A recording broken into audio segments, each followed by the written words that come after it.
That was a canon by Bach. By the end of today's lecture, I hope that you'll hear this piece completely differently by understanding the underlying mathematical structure to it. So far, we've been talking about the mathematics of the musical experience. And we started understanding a single note and varying its pitch. And then we combined notes into chords and scales, and finally we added rhythm. That means we're finally ready to start composing music. Today we're going to talk about parallels between transformations that are musical and those that are mathematical, and how they bring structural beauty to actually both of these subjects. What is a transformation? Well, a transformation is a process by which an expression is converted into another that is equivalent in some important respects, but differently expressed or represented. So something stays the same, but something is changed. The main point today is an analogy that transformations add beautiful structure to both mathematics and to music. I personally think that this analogy may account for some of the psychological, some of maybe even the neurological connections between mathematics and music. Today, we're going to go back and forth between many different strands. We're going to talk about geometrical transformations. We're going to talk about functional transformations. We'll talk about musical transformations. And we'll also talk about Bach's use of these transformations. Along the way, the branch of mathematics that we're going to use today is called group theory. And there's a wonderful little coda for today. We're going to play for you a table canon that illustrates many of these ideas incredibly well. Why are we looking with this analogy instead of doing what mathematics is actually used explicitly? Well, Gottfried Leibniz, he was the philosopher and a mathematician. He was one of the co-inventors of calculus along with Isaac Newton. This is what he said about math and music. He said, "Music is a secret exercise in arithmetic of the soul, unaware of its act of counting." Such a great quote. Music is a secret exercise in arithmetic of the soul, unaware of its act of counting. I think what he means is something like this, that music uses many different mathematical structures, but those structures are hidden. They're implicit, they're not explicit. Now, last time we were dealing with an explicit use of mathematics in music. Even the words we use to describe rhythm are highly mathematical. Today, instead of looking at explicit uses, we're going to be unpacking the implicit mathematics that Leibniz is talking about, that he says is hiding inside the music. We're going to talk about musical transformations and their connection to the mathematics of group theory. First, let's hear an example of a musical transformation. So the first piece I ever learned was Twinkle, and it sounds like this.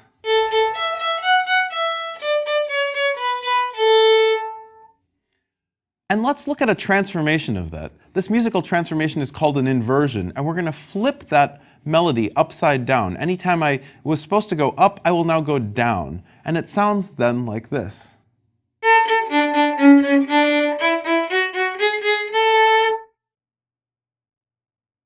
And we're going to hear lots more of these musical inversions as we go along. To understand these musical transformations, let's look at geometrical and functional transformations first. Probably the simplest transformations we could talk about would probably be geometrical. So think about a figure in the plane. It could be any figure. The point is not the figure, but how we transform it. And now let's let r sub x be the reflection over the x-axis. That's actually very similar to the musical inversion we just played, which is flipping it this way. So we have two transformations here. We could either reflect it over the x-axis, or we could do nothing. We could leave it where it is. And we need a name for that. And let's call that zero, or the identity, or the do-nothing transformation. And we also need to talk about operations. And the operation here is going to be one followed by the next. You do one transformation, and then you do another transformation, and you see what the net result is.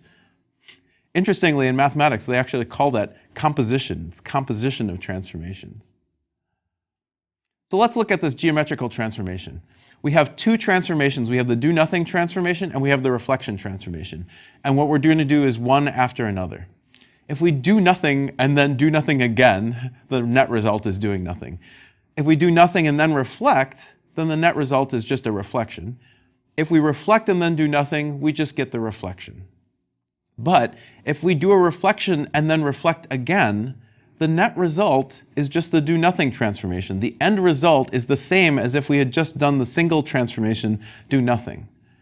So now we have two transformations. We have a set of transformations, just two of them, the do nothing, the identity, and the reflection. And the operation is doing one followed by the next. We can actually write out what's called a group table. It's an array listing all of the possible outcomes from this operation.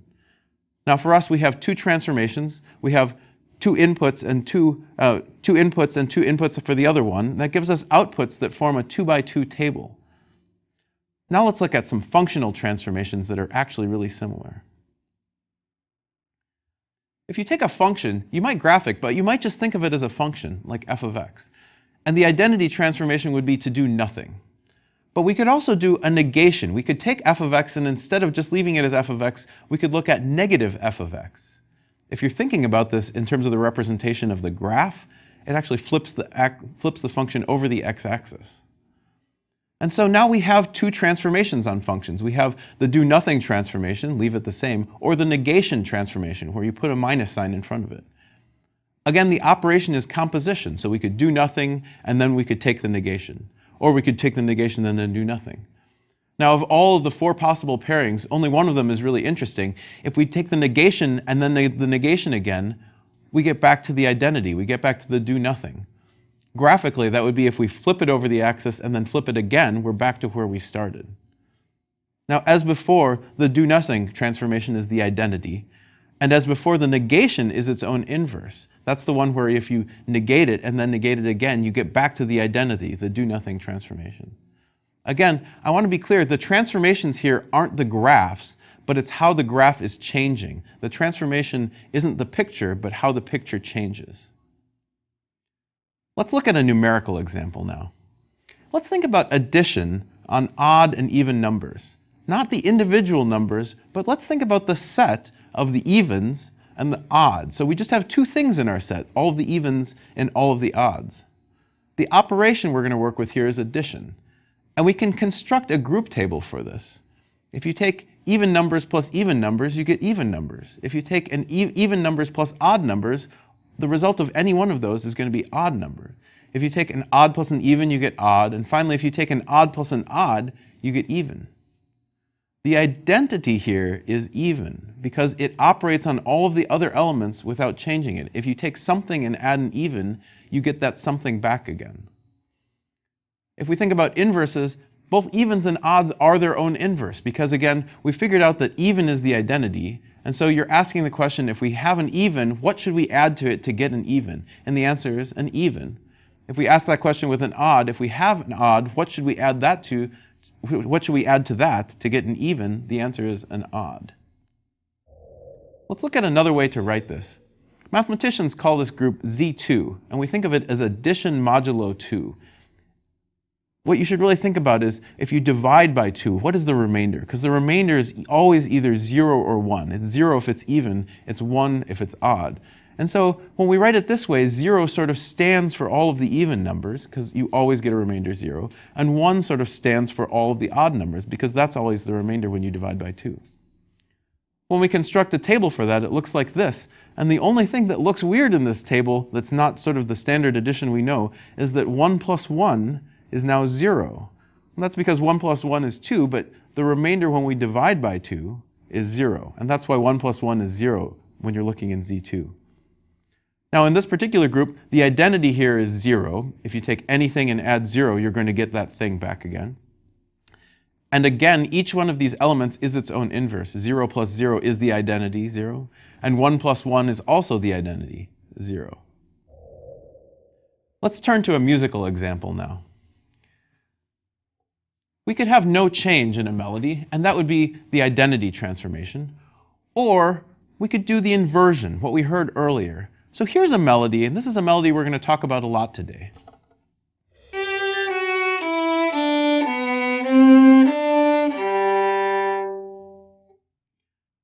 So that's a nice melody. If we invert it, here's what we get.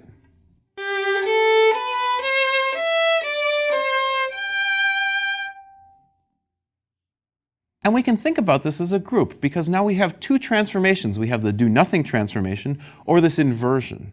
And now the operation here is to do one after another. And we can look at the structure of this group. We can figure out what its table looks like. Now we need to remember that we're not looking at the melody itself. We're looking at how the transformation changes this melody. So let's construct this table. Now some of the outputs are obvious. If you do nothing and then do nothing, you've done nothing. If you do nothing and then an inversion, that's just an inversion. A little bit trickier is if you do an inversion and then do another inversion, you get back to the identity. You get back to the do nothing transformation. Now you've probably noticed that all of the group tables we've looked at, they're all very similar. Mathematicians would say they're all copies of Z2. They're all what we would call isomorphic. Before we get to more of that, let's look at how composers use musical transformations when they're composing music. In particular, we're going to talk a lot today about Bach and how he used these transformations. The piece that we're going to talk about today a lot is Johann Sebastian Bach's 14 canons on the Goldberg ground. 14 canons. So these are 14 individual pieces. The 14th canon is actually what we played at the beginning of today's lecture. The number is BWV 1087 in Wolfgang Schmieder's system. These were not found until 1974. A copy of these 14 canons was found in an original copy of the Goldberg Variations that Bach owned at one point. We know that they're actually Bach because a couple of these canons appeared elsewhere before that. Now these are some of the really brilliant fugues and canons that Bach wrote that have incredible mathematical structure to them. So there's these 14 canons, and each one is compactly written using transformations. These are simple yet beautiful. I think the proper way to view these is that some of the early ones especially, are sort of studies, where Bach is studying this simple melody and figuring out how to use it, how it fits with itself in different transformations. And those are stepping stones into more complicated canons. And throughout the 14 canons, every once in a while, there's a much more complicated canon, which is more like what we think of as beautiful, complicated music. But I think because of this, we actually get a lot of insight into how Bach put puzzle pieces together and how he used transformations to do that. And I think you'll agree once we learn about these, that this process that he uses has a highly mathematical flavor to it. So the 14 canons are all on a single sheet of music.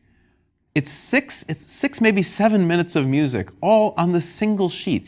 It's written with brilliant cleverness, and the ideas underlying it are very similar to group theory. Now today we're going to talk about the first 5 canons, and we're also going to skip and talk about the 14th canon, the one you heard at the very beginning. Now these canons are based on a line from an aria. It's the aria from the Goldberg Variations, and that's where this piece gets its name. You heard it a minute ago. I'll play it for you again.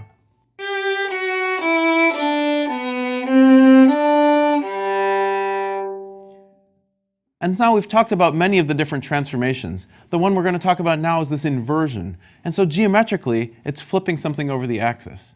Functionally, it's multiplying by a negative sign. And musically, it's flipping it up, where all the intervals before when they went down are now going up. And it sounds like this.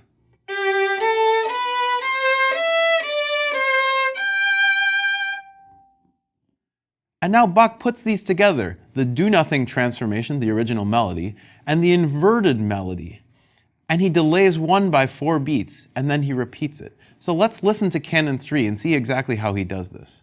You see, Bach used this inversion. He was sending a message to the musicians to play this inverted, and the way he did that is he wrote both parts on a single staff, but he put a second clef. And the clue to the second clef is actually where the sharp is placed. It's placed in an odd place, and that sharp only makes sense if it's read upside down, if it's read inverted. So let's listen, and what we'll hear is the melody first, and on the second time of the melody, the inversion starts, 4 notes after the melody starts. Let's listen to that.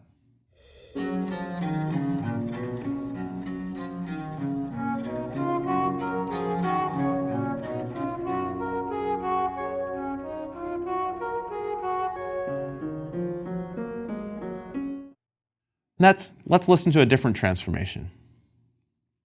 Instead of inversion playing something upside down, there's another transformation that plays a melody backwards. This is called retrograde. So let's go back to Twinkle Twinkle and listen to that. So again, the melody of Twinkle Twinkle is this.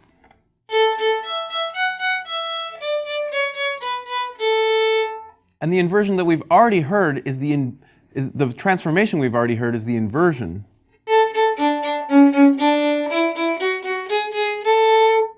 But now let's take the original Twinkle melody and play it retrograde, back to front, starting at the end of the melody and working back forwards. And then it sounds like this.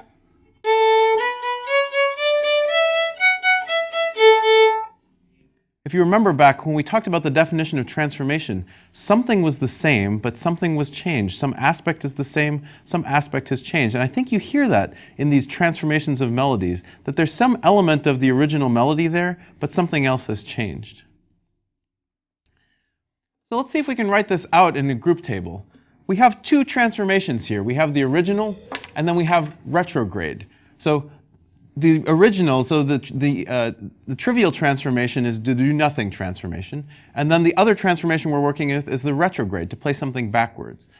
When we fill out the group table, most of the entries are fairly straightforward, but one of them is interesting. The retrograde followed by the retrograde. If you play something backwards and then play that backwards, you get back to the original. So the retrograde composed with the retrograde is back to the original, the trivial, the identity transformation.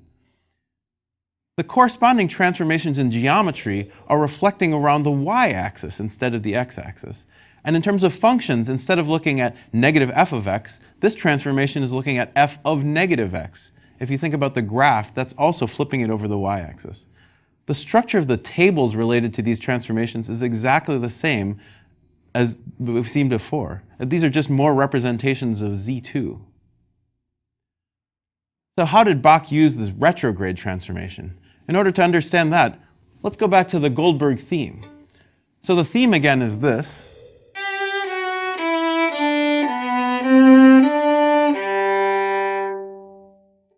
And if we play that retrograde back to front, it sounds like this.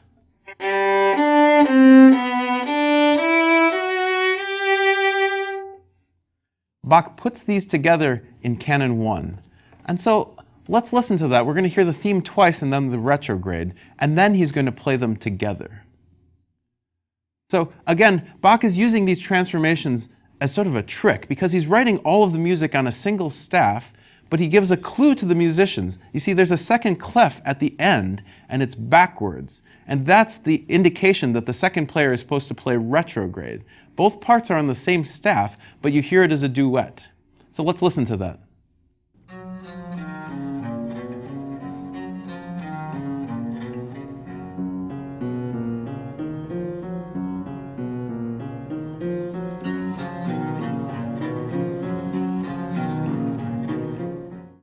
Now there's another question we could ask. Can we do both the retrograde and the inversion? What would that table look like? Is that a group? Well, let's see. We would have the trivial transformation, the do-nothing transformation. That's just the original melody. We would have the inversion, reflecting it over the x-axis. And we'd have the retrograde, playing it backwards. Maybe there's a three-element group in there. Maybe we could write out the table for that. But when we try to, there's a problem here. You see, if we play something retrograde and then invert it, that's not a transformation that we have. We can't complete the table because we don't have a name for that. Mathematically, what we would say is that this operation is not closed. We don't have a transformation that does that. Now, we could fix that. We could add an element which is exactly this thing. And that, musically, is called the retrograde inversion, backwards and upside down.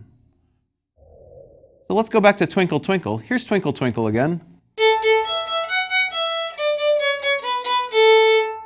If we now do the retrograde inversion to that, we're playing it backwards and upside down. It sounds like this.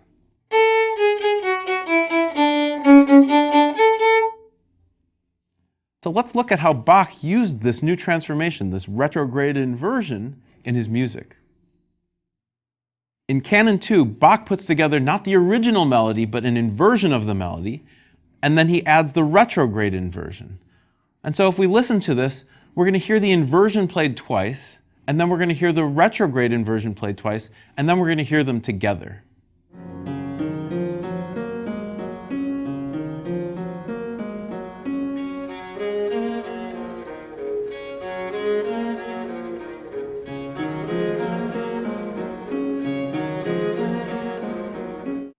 after these first 4 canons give Bach enough information about this melody, he then uses them in Canon 5. So let's turn to that one. You see, these first 4 canons are maybe study pieces before he finally gets to writing more complicated, more interesting music. So Canon 5, he's using these same ideas, and he also introduces a new melody and its inversion to write some really beautiful music. Now, if you listen closely, there are 2 bass lines to this piece. One is the main theme, and the other is the main theme's inversion. So let's listen to Canon number 5.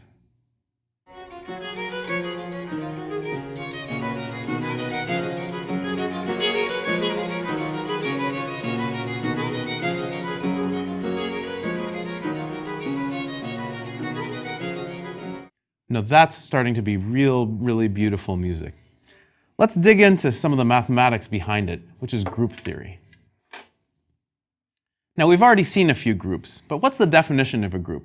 Well, we need a set. For us that was transformations, or we saw some with numbers, but we need a set, and we also need an operation. So an operation takes 2 things in that set and spits out as an output 1 thing in that set. For us, the operation was composition, doing one transformation and another.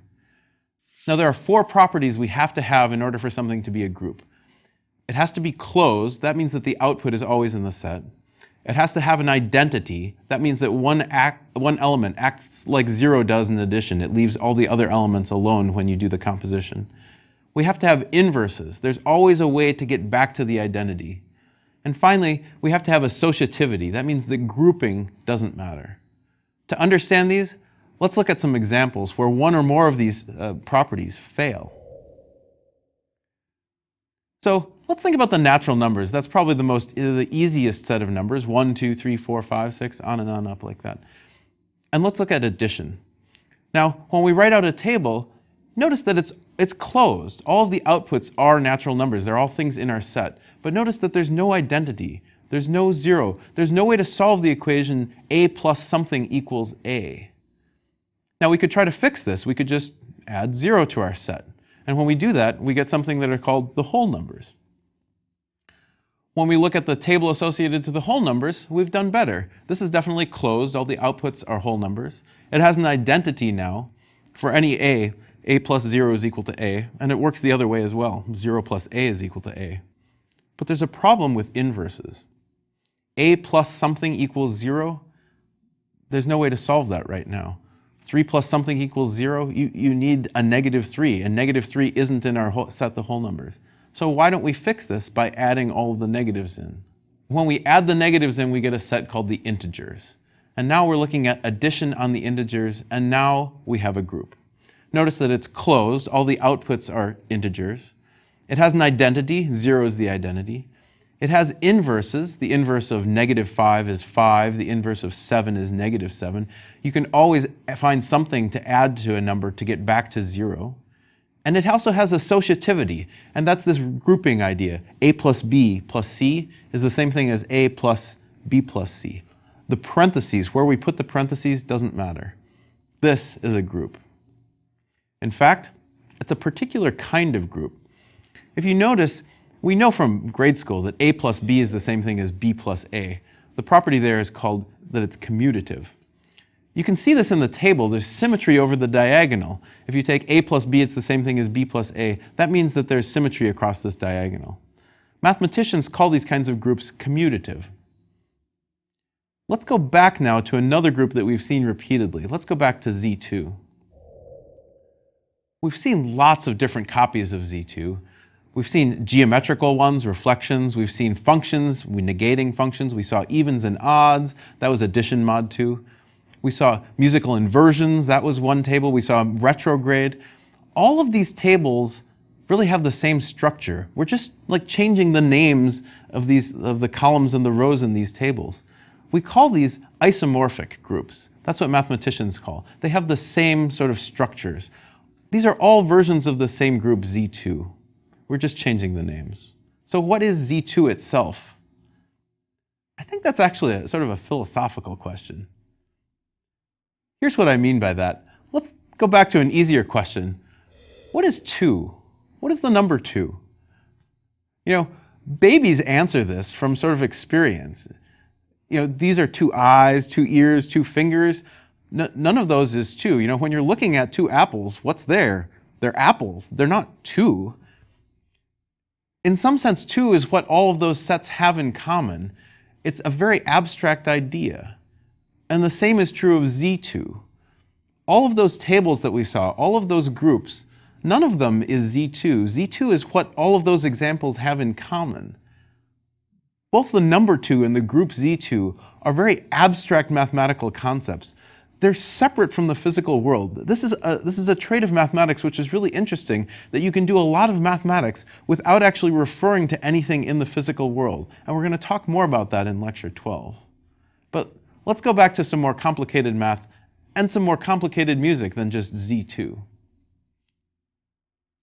Let's go to musical transformations. Now, we have inversions and we have retrograde, and now when we tried to put them together, we found it was not closed, and we needed another transformation in order to make that closed, so we can add the retrograde inversion to fix this. So now we have 4 transformations: the identity, the do-nothing transformation, inversions, retrograde, and retrograde inversions. Let's write out the group table for that. And when we write out the group table for that, we can check. It's closed. It has an identity, the do-nothing transformation. It has inverses. In fact, each one of the transformations is its own inverse. And in fact, it's associative. Now, what group is that? Because it's clearly not Z2 after all. This is a 4x4 chart. It's not a 2x2 chart. So let's see if we can find this same group somewhere else. Where else might we see this group, this same group? Well, it's a 4-element group, so we might guess that it would be Z4. So we're looking at numbers and the remainders when we divide by 4, instead of Z2 was remainders when you divided by 2. And so if we're looking at Z4, the possible remainders when you divide by 4 are 0, 1, 2, and 3. But when we look at that table, it has a different structure. You see, the group we're looking at, the musical group, every element is its own inverse. If you do the inversion and then the inversion, you get the identity. It's a little harder to see, but if you do a retrograde inversion and then you do a retrograde inversion, you also get back to the identity. That's not true in Z4. If you look at the element 1, if you add 1 to itself, you don't get back to the identity 0. 1 plus 1 is 2. If you look at 3, that's a little bit tricky, because 3 plus 3, we normally think of that as 6, but we're looking at remainders mod 4, and so the remainder when you divide 6 by 4 is 2. So 3 plus 3 is 2. That's also not the identity. So neither 1 nor 3 is its own inverse, and that tells us that these two groups are not isomorphic. So you might ask, what group is this then? Let's go back to geometry and see another representation of this same group. In geometry, we might have the do-nothing transformation. We might have the reflect about the x-axis transformation. And we might have the reflection about the y-axis transformation. And then in order to make a closed group, we would need to do both. We would need to reflect about the x-axis and then the y-axis. And if you think through that, that's actually the same thing as doing a 180-degree rotation. So now we have 4 elements. We have the trivial, the do-nothing transformation, reflect over x, reflect over y, and reflect over both, or rotate 180 degrees. When we write out that table, it has the same structure as our own group. Each one of those elements is its own inverse. And I think you can think through why. Because there's a symmetry here. It's really the same properties. We're just flipping things in 2 dimensions. We're flipping things over the x-axis or over the y-axis. Let's see if we can find a functional example of this same group. In functions, we could do nothing. That's the trivial transformation. We could take negative f of x. That's reflecting over the x-axis. We could take f of negative x, that's reflection over the y-axis, or we could do both. We could look at negative f of negative x. And when you think through that, that's actually a 180-degree rotation as well.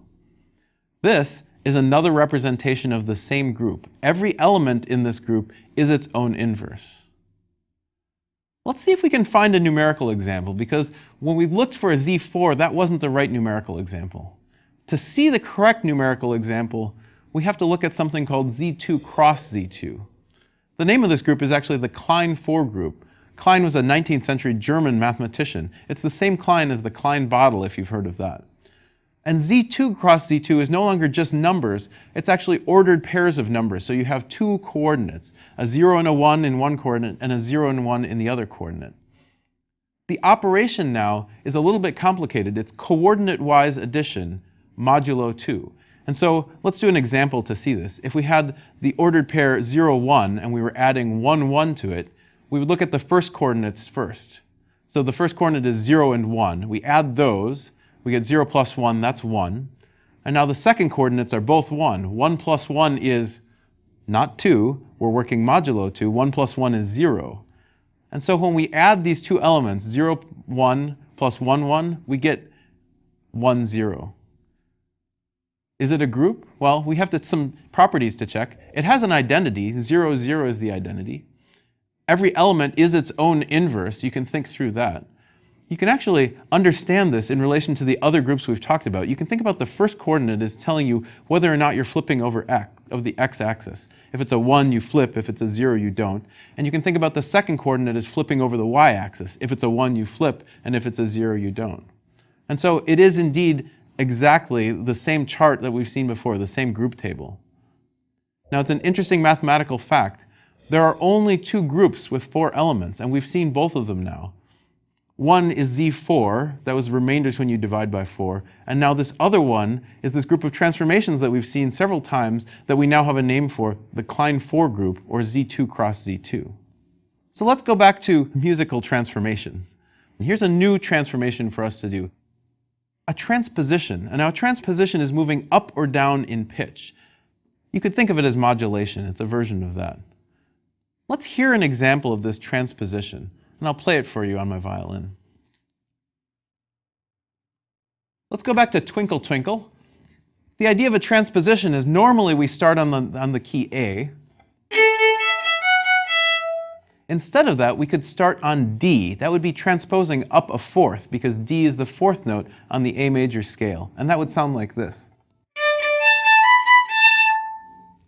When you do that, it's easily recognizable as the same tune. It's just a little bit higher. Now there's corresponding mathematical transformations. If we're thinking about geometry, you could think about just taking a figure and translating it up. For functions, you could think about taking f of x and adding c to it. It's just a vertical translation when you're looking at the graph. When you look at these transformations and you look at their group structures, it gets really interesting. You see, if you can find the inverse. If you transpose up, you just transpose back down. But it has infinitely many elements. In theory, you could just keep transposing up as many intervals as you wanted.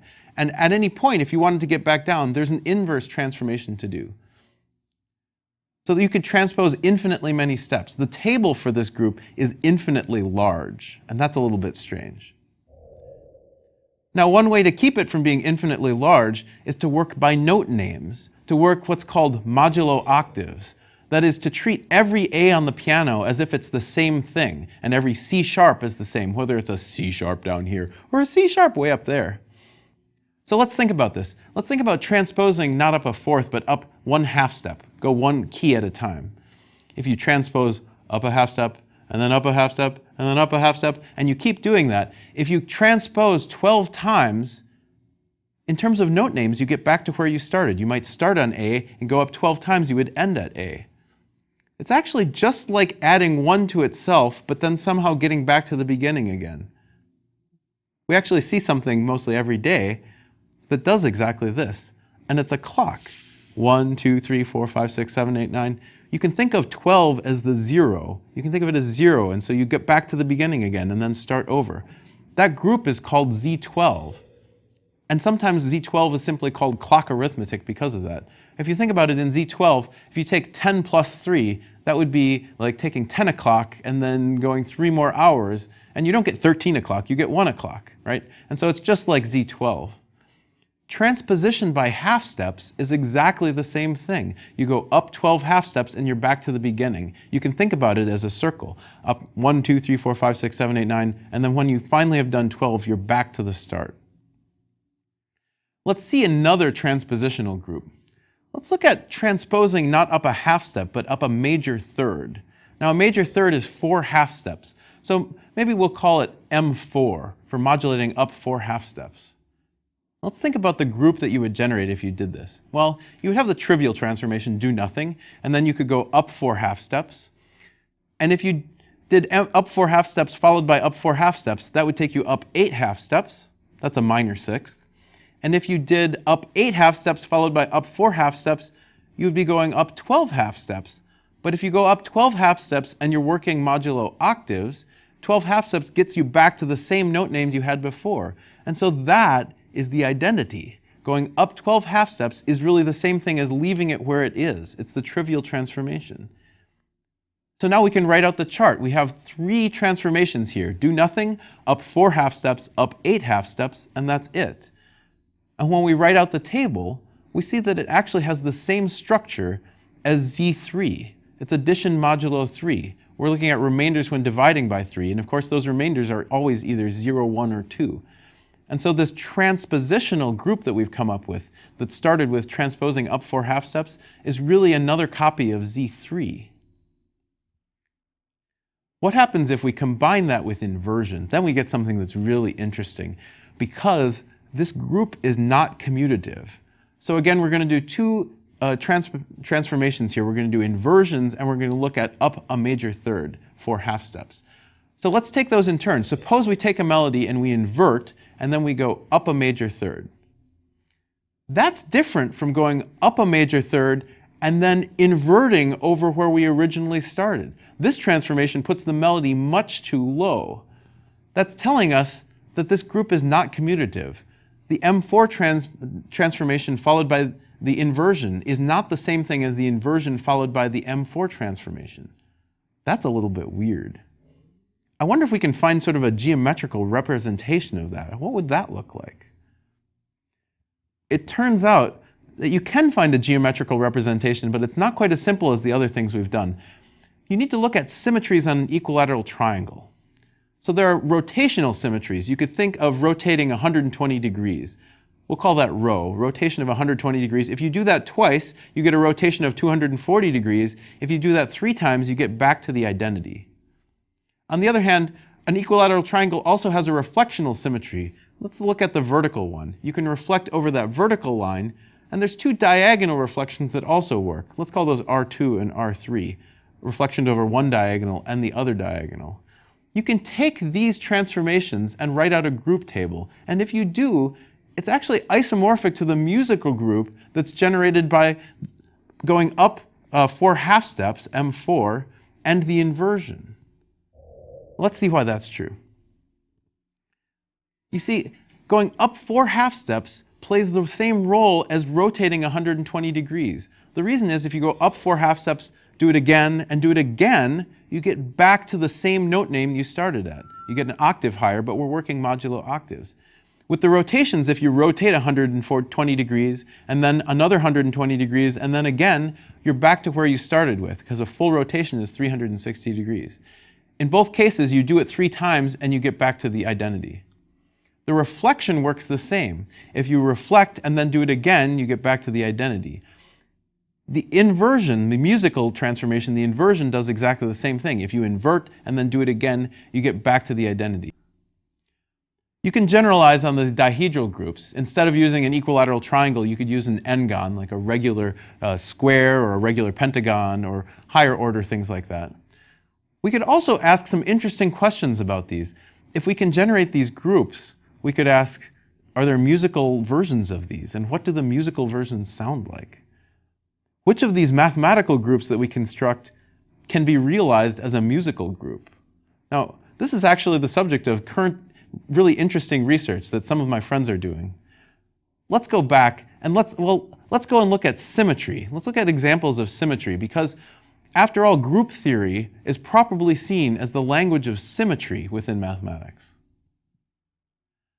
Mathematicians categorize objects by their symmetry group.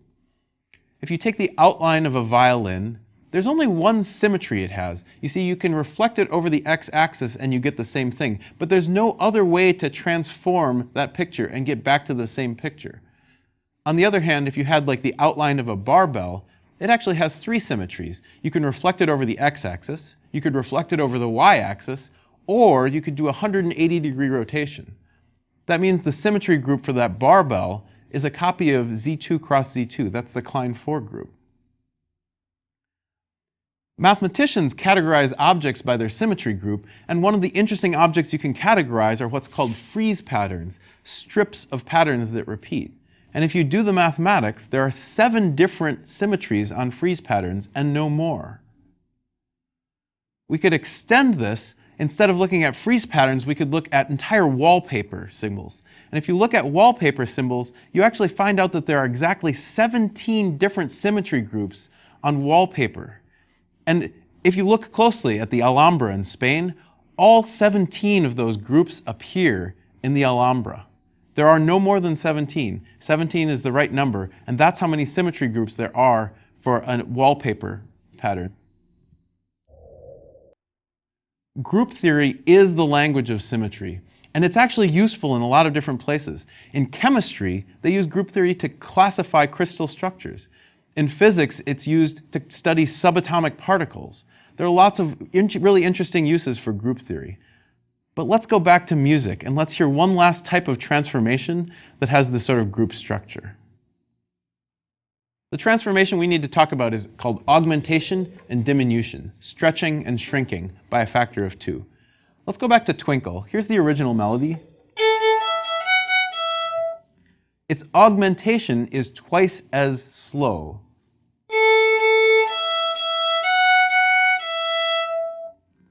Whereas if we go back to the original melody and take its diminution, it's twice as fast. Like that. So that's augmentation and diminution. And you can think about the group structure involved in these transformations. If we augment, its inverse is taking the diminution. We could also augment and then augment again and then augment again. We could stretch these notes as long as we wanted, each time taking them twice as long. And so this group is definitely going to be infinite. If you think about it, it actually has the same structure as the integers. You can add 1 to itself as many times as you want. That's why that group is infinite. What does this group sound like? Let's go back to Bach. Because the opening music we heard was the Canon 14. Canon 14, the name of Canon 14, it says 4 parts with augmentation and diminution. It's a canon in 4 parts. So we need to hear exactly what those sound like. So let's go back. Remember, all of these canons are based on a single line of music. So let's hear that line of music, and let's hear it with diminution and with augmentation. The original theme that Bach is working on in all of these canons is the theme from the aria from the Goldberg Variations.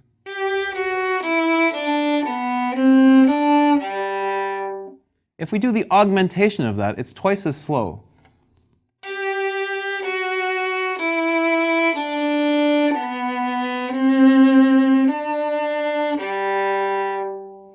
On the other hand, if we do the diminution of that, it's twice as fast. And those are the transformations Bach's working with in his 14th canon. Bach wrote this 14th canon in a single line, and the only instructions are the title, that it's a 4-part canon with augmentation and diminution.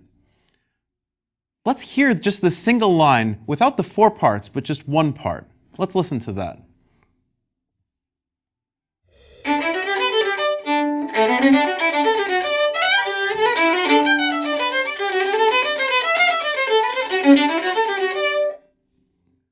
That's the one line of music. By itself, it's beautiful. It's a little tricky in places, but it hides the puzzle that people quickly figured out.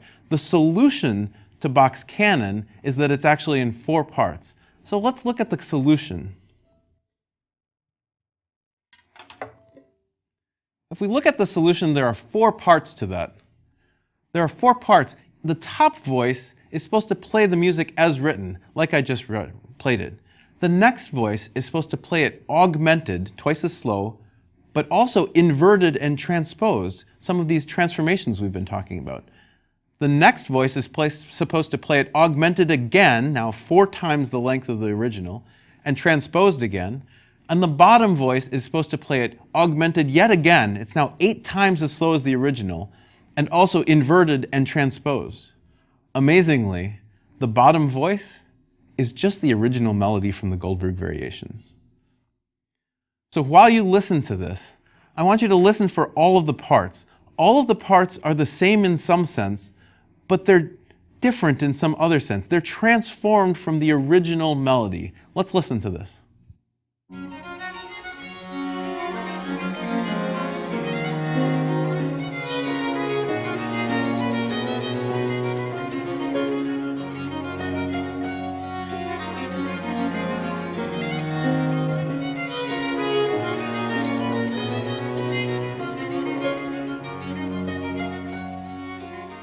Let's actually listen to that one more time. It's such a great piece. Let's listen to it and let's see. I want to make sure we understand what's going on. Each part is read from the same music, but each part is using a different transformation.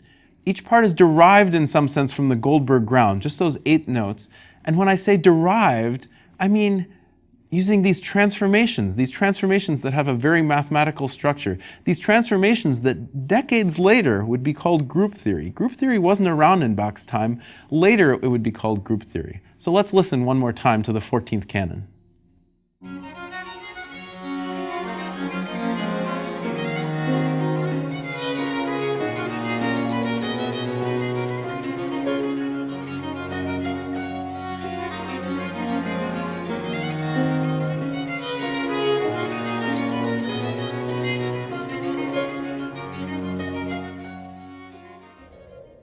Finally, today we have a musical coda, and I think it's going to be a whole lot of fun. We're going to play a table canon for you. Now this is a duet. It's written for 2 violins. And the idea is you take this duet and you take the music and you place it on a table between the 2 players. You see, one person is supposed to play this music right side up, starting here. The other person is supposed to play it upside down, starting here.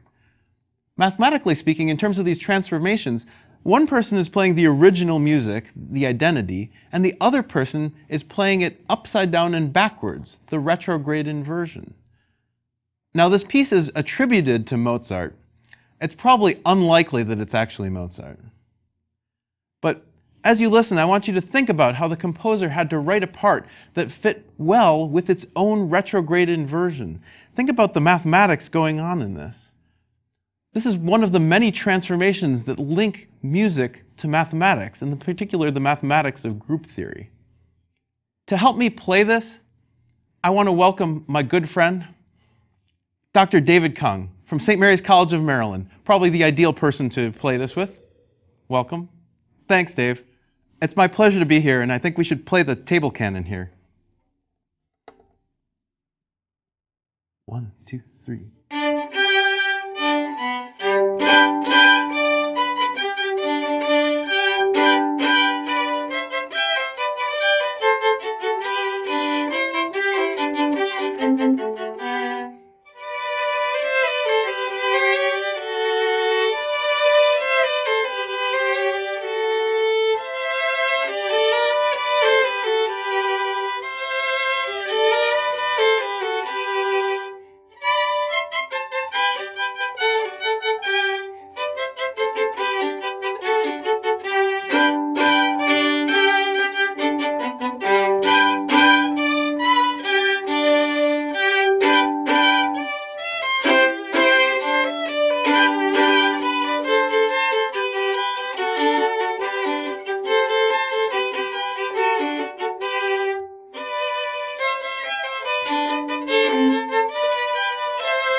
Thanks for watching. Thanks for joining us. Next lecture, we're going to talk about, appropriately, self-reference.